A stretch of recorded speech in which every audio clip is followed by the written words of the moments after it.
Hi guys, welcome back to our channel சொதப்பல் சமையல். இன்றைக்கி நம்ம வீடியோவில் என்ன பார்க்க போகிறோம்னு பார்த்தீங்கன்னா எக் புட்டிங் தாங்க செய்ய போகிறோம். அதுக்கு ஃபஸ்ட்டு 2 எக் எடுத்து நல்லா பீட் பண்ணிக்கோங்க. கொஞ்சமாக சால்ட், அப்புறம் 2 டேபிள் ஸ்பூன் சுகர் ஆட் பண்ணிக்கோங்க. நெக்ஸ்ட்டு மில்க் மெய்டு ஒரு 2 டேபிள் ஸ்பூன் ஆட் பண்ணிக்கோங்க. டெய்ரி மில்க் வந்து என்கிட்ட வெனிலா எசன்ஸ் இல்லை, அதனால் நான் டெய்ரி மில்க் வந்து ஆட் பண்ணிக்கிறேன் ஒரு ஃப்ளேவருக்காக. நெக்ஸ்ட் வந்து மில்க் ஆட் பண்ணிக்கோங்க. மில்க்கை ஸ்கிப் பண்ணுறாதீங்க, மில்க்கு தான் இதில் மெயினான விஷயம். இது ரெண்டுத்தையும் நல்லா பீட் பண்ணிக்கோங்க. இதில் ஒழுங்காக பீட் ஆகாததுனால நான் வந்து மிக்சியில் போட்டும் பீட் பண்ணியிருக்கேன். நெக்ஸ்ட்டு ஒரு விசில் வச்சு இதில் வந்து கொஞ்சமாக தண்ணி ஊற்றிக்கோங்க. நெக்ஸ்ட் வந்து 2 டேபிள் ஸ்பூன் சுகர் போட்டு கேரமலைஸ் பண்ணிக்கோங்க. இது நல்லா கேரமலைஸ் ஆனதுக்கப்புறம் இது ஒரு பவுலில் ட்ரான்ஸ்ஃபர் பண்ணிவிட்டு நெக்ஸ்ட் நம்ம செஞ்சு வச்சுருந்த அந்த பேட்டரும் எடுத்து அதில் போட்டுக்கோங்க.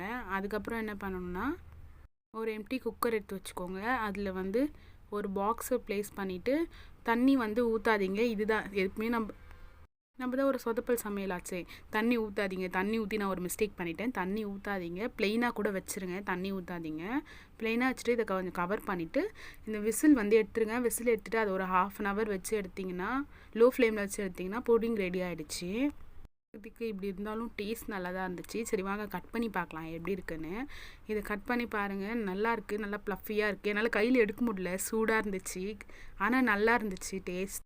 வாங்க சாப்பிட்லாம். பாய்.